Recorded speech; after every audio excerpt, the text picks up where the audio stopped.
आप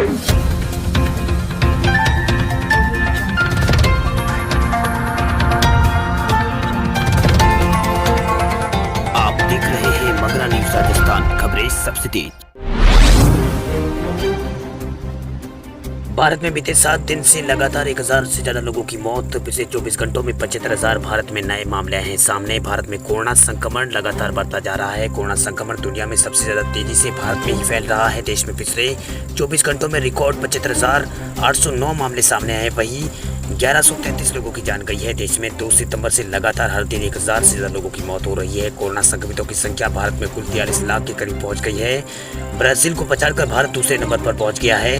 अभी दुनिया में संक्रमण के सबसे ज्यादा केस अमेरिका में है, लेकिन हर दिन अमेरिका से दुगने तिगुने केस भारत में आ रहे हैं। वही स्वास्थ्य मंत्रालय के ताजा आंकड़ों के मुताबिक देश में अब कुल कोरोना संक्रमितों की संख्या 42,80,000 हो गई है। इनमें 72,775 लोगों की मौत भारत में अब तक कोरोना के कारण हो चुकी है। वही एक्टिव केसों की संख्या भारत में 8,83,000 हो गई है। वही 33,23,000 लोग भारत में ठीक हो चुके हैं। संक्रमण के सक्रिय मामलों की संख्या की तुलना में स्वस्थ हुए लोगों की संख्या भारत में लगभग 3 गुना ज्यादा है। वही सीएमआर के मुताबिक 7 सितंबर तक कोरोना वायरस के कुल भारत में 5 करोड़ 6 लाख टेस्ट सैंपल किए जा चुके हैं, जिनमें 11 लाख सैंपल टेस्टिंग कल की गई थी। वहीं भारत में पॉजिटिविटी रेट 7% से कम है। कोरोना वायरस के 54% मामले 18 साल से 44 साल की उम्र के लोगों के हैं, लेकिन कोरोना वायरस से होने वाली मौतों में 51% मौतें 60 से अधिक उम्र के लोगों की हुई है। राहत की बात यह है कि मृत्यु दर एक्टिव केसों की संख्या में लगातार गिरावट दर्ज की जा रही है। मृत्यु दर भारत में गिरकर 1.69% हो गई है। इसके अलावा एक्टिव केस जिनका विभिन्न अस्पतालों में इलाज चल रहा है, उनकी दर भी भारत में घटकर 21% हो गई। इसी के साथ रिकवरी रेट यानी ठीक होने की दर भारत में 77% हो गई है। भारत में रिकवरी रेट लगातार बढ़ रहा है। देश में सबसे ज्यादा एक्टिव केस महाराष्ट्र राज्य से है। महाराष्ट्र राज्य में 2 लाख से ज्यादा संक्रमितों का विभिन्न अस्पतालों में इलाज चल रहा है। इसके बाद दूसरे नंबर पर तमिलनाडु, तीसरे नंबर पर दिल्ली, चौथे नंबर पर गुजरात और 5वें नंबर पर पश्चिम बंगाल है। इन 5 राज्यों में सबसे ज्यादा एक्टिव केस है। वही एक्टिव केसों के मामलों में दुनिया में भारत दूसरे स्थान पर है। वही कोरोना संक्रमितों की संख्या के हिसाब से भारत दुनिया का सबसे दूसरा प्रभावित देश है। वही मौतों के मामले में अमेरिका और ब्राजील के बाद भारत का तीसरा नंबर है। यूपी में रविवार को भी खुलेंगे बाजार, वीकेंड लॉकडाउन अब नहीं। उत्तर प्रदेश की योगी सरकार ने बड़ा फैसला लिया है। अब आर्थिक गतिविधियों को तेज करने के लिए सरकार ने और कदम उठाना शुरू कर दिए हैं। सरकार ने कुछ ही दिन पहले वीकेंड लॉकडाउन खत्म कर दिया था। सिर्फ रविवार को ही पूर्ण लॉकडाउन यानी पूर्णबंदी थी। अब सरकार ने अब रविवार के लॉकडाउन को भी हटा दिया है। रविवार को भी बाजारों की राज्यव्यापी साप्ताहिक बंदी को भी खत्म कर दिया है। अब बाजारों की साप्ताहिक बंदी पहले की व्यवस्था के तहत ही होगी। मुख्यमंत्री योगी आदित्यनाथ ने कोरोना संक्रमण के प्रति लोगों को जागरूक करने के साथ साथ आर्थिक गतिविधियों में तेजी बढ़ाने के निर्देश उन्होंने दिए हैं। नए निर्देशों के अनुसार कंटेनमेंट जोन को छोड़कर अन्य स्थानों पर सभी होटल रेस्टोरेंट्स का संचालन कराया जाएगा। इस गतिविधियों से संक्रमण से सुरक्षा सभी मानकों में इसकी पालना सुनिश्चित कराई जाएगी। वे सीएम ने मंगलवार को एक बैठक में यहाँ पर अधिकारियों से बातचीत की। उन्होंने कहा कि 1000 आईसीयू बेड तैयार किए जाने के निर्देश उन्होंने दिए हैं। इसके अलावा कंटेनमेंट जोन में सभी लोगों को कोविड-19 टेस्ट कराए जाने के निर्देश भी दिए हैं। वहीं तहसील दिवस और थाना दिवस कोविड-19 की गाइडलाइन के अनुसार संचालित करने के निर्देश उन्होंने दिए हैं। वहीं सभी विभाग अध्यक्ष और कार्याध्यक्ष और कार्मिकों की उपस्थिति का नियमित परीक्षण कराने की बात भी उन्होंने कही है। वहीं बैठक के दौरान सीएम ने एज ऑफ लिविंग की दिशा में कार्य योजना बनाकर प्रयास करने की आवश्यकता पर पूरा जोर दिया है। उन्होंने कहा है कि इस पर लोगों के जीवन में व्यापक परिवर्तन आएगा।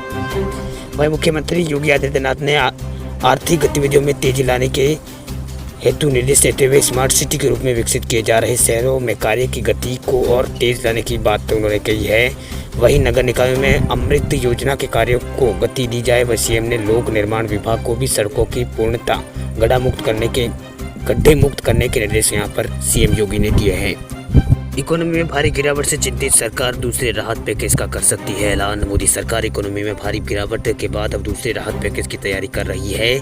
सरकार ने 3.5 महीने पहले 20 लाख करोड़ रुपए का पैकेज का ऐलान किया था, लेकिन पहली तिमाही में जीडीपी 23.9% की भारी गिरावट के बाद सरकार को दूसरे पैकेज के लिए सोचने पर मजबूर कर दिया है। उसका ये पैकेज छोटे दुकानदारों और वेतनभागी लोगों को राहत मुहैया कराएगा। मई के मध्य वित्त मंत्री निर्मला सीतारमण ने 5 किस्तों में 20 लाख करोड़ रुपए के आत्मनिर्भर भारत का पैकेज का ऐलान किया था। ज़्यादातर पैकेज में लिक्विडिटी मदद के तौर पर दी जा रही थी। अब जबकि पहली तिमाही में जीडीपी में इतनी भारी गिरावट आ गई है, तो ये अब साफ संकेत है कि सरकार अब दूसरे पैकेज की तैयारी कर रही है, क्योंकि जुलाई और अगस्त में जीडीपी में किसी बड़ी रिकवरी से उम्मीद नहीं देखी जा रही है। वहीं सरकार के पास इकोनॉमी की अब साफ तस्वीर है। इसी लिहाजे से यह भी तय कर सकती है कि राहत पैकेज किस तरह का दिया जाए। इस वक्त डिलीवरी मोड पर क्या होगा ये वह सरकार तय कर पाएगी। वह सूत्रों से मिली जानकारी के अनुसार ये राहत पैकेज ऐसे लोगों के लिए होगा जो ना तो बहुत गरीब है और ना ही बहुत अमीर है। ये पैकेज मिडिल क्लास और छोटे दुकानदारों के लिए हो सकता है। इस बीच पीएम नरेंद्र मोदी मंत्रालयों के अधिकारियों और मंत्रियों के साथ लगातार बैठक कर रहे हैं। इसमें आर्थिक सलाहकार परिषद और नीति आयोग, मुख्य आर्थिक सलाहकार और वित्त मंत्री के मंत्रालय के लोग और वाणिज्य मंत्रालय के अधिकारी हिस्सा ले रहे हैं। 10 दिनों में दिए गए 4 प्रोटेक्शन में 50 से ज़्यादा अधिकारियों ने दूसरी राहत पैकेज के समर्थन में दलील दी है। पंजाब में 50,000 मुफ्त कोविड किट देगी सरकार। संक्रमितों के घर तक पहुंचाए जाएंगे कंप्लीट मेडिकल किट।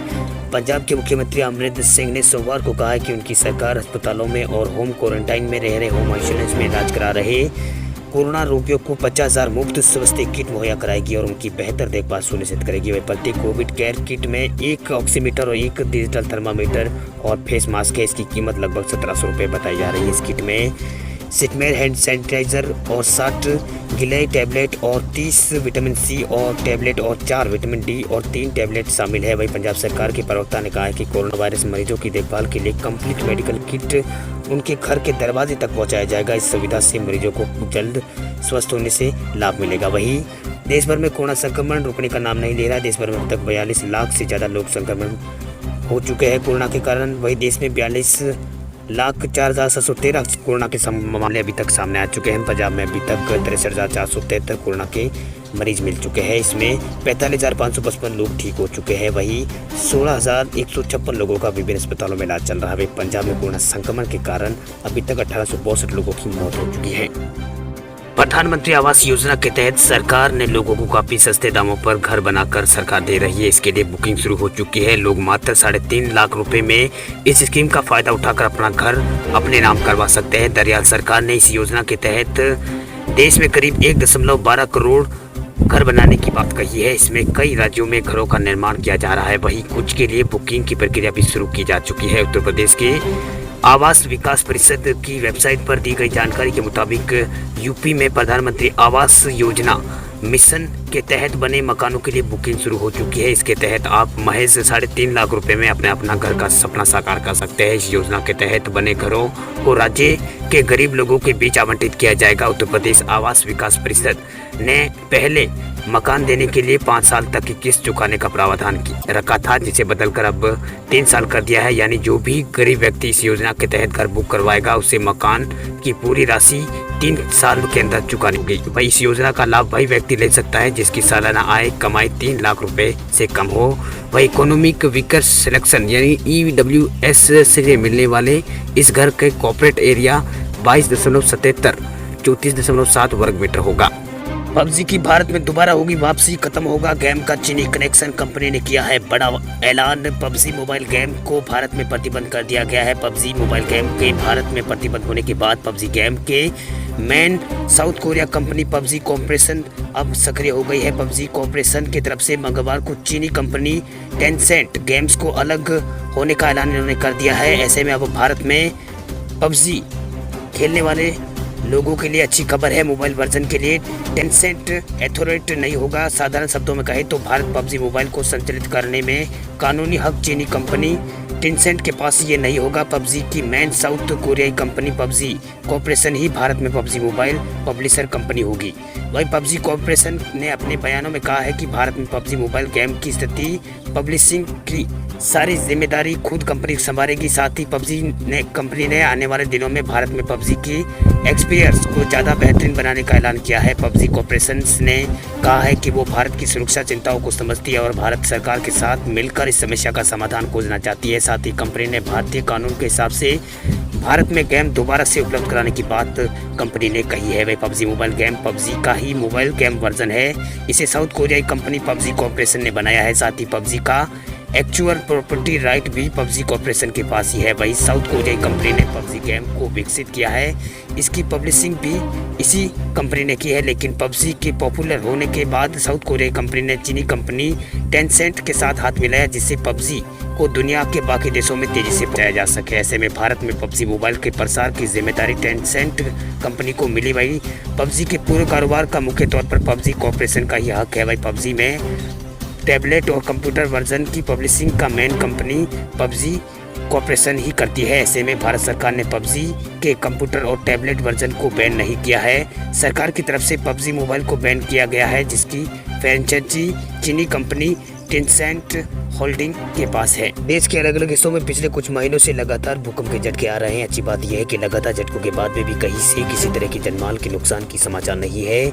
मंगलवार को लद्दाख, महाराष्ट्र और अंडमान निकोबार में भूकंप के तेज झटके महसूस किए गए। नेशनल सेंटर ऑफ सेमियोलॉजी के मुताबिक लद्दाख के कारगिल में तड़के में यहाँ पर 5:47 पर यहाँ पर भूकंप के झटके महसूस किए गए। राष्ट्रीय भूकंप विज्ञान केंद्र के रिक्टर पैमाने पर इसकी तीव्रता 4.4 मापी गई है। भूकंप का केंद्र कारगिल के उत्तरी पश्चिम में 435 किलोमीटर उत्तरी पश्चिम में था। वही लद्दाख से पहले अंडमान निकोबार द्वीप समूह में भी भूकंप आया था। भूकंप का केंद्र द्वीप समूह से 20 किलोमीटर दूर डिंगलपुर में था। वही इसकी तीव्रता 4.0 मापी गई थी। वही भूकंप सुबह 3 बजे आया था। वही महाराष्ट्र के पालघर में भी देर रात 1:05 पर भूकंप का झटके लगे थे। इसकी तीव्रता 3.1 थी। महाराष्ट्र में लगातार कई दिनों से यहाँ पर भूकंप के झटके आ रहे हैं। कल यहाँ पर सोमवार को भी महाराष्ट्र के पालघर में कई बार भूकंप के झटके आए थे। पालघर इन दिनों भूकंप का मुख्य केंद्र बना हुआ है। यहाँ सोमवार सुबह 8 बजे हल्के भूकंप के झटके महसूस किए गए थे। भूकंप की तीव्रता रिएक्टर पैमाने पर 3.5 रही। वही तीव्रता कम होने से जानमाल की यहाँ पर कोई हानि नहीं हुई है। वही महाराष्ट्र में 5 सितंबर को 12 घंटे में 3 बार भूकंप के झटके महसूस किए गए। महाराष्ट्र के नासिक में रात 12 बजे करीब 2 बार भूकंप के झटके आए थे।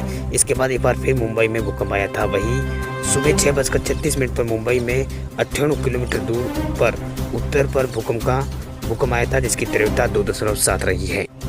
खबरों की दुनिया में आइए हमारे साथ कहीं भी और कभी भी जुड़िए। हम मिलेंगे फेसबुक पर, हम दिखेंगे यूट्यूब पर, हमें फॉलो कीजिए ट्विटर पर। देश प्रदेश की ताज़ा तरीन खबरों के लिए मगरा न्यूज़ राजस्थान के यूट्यूब चैनल को सब्सक्राइब कीजिए और साथ में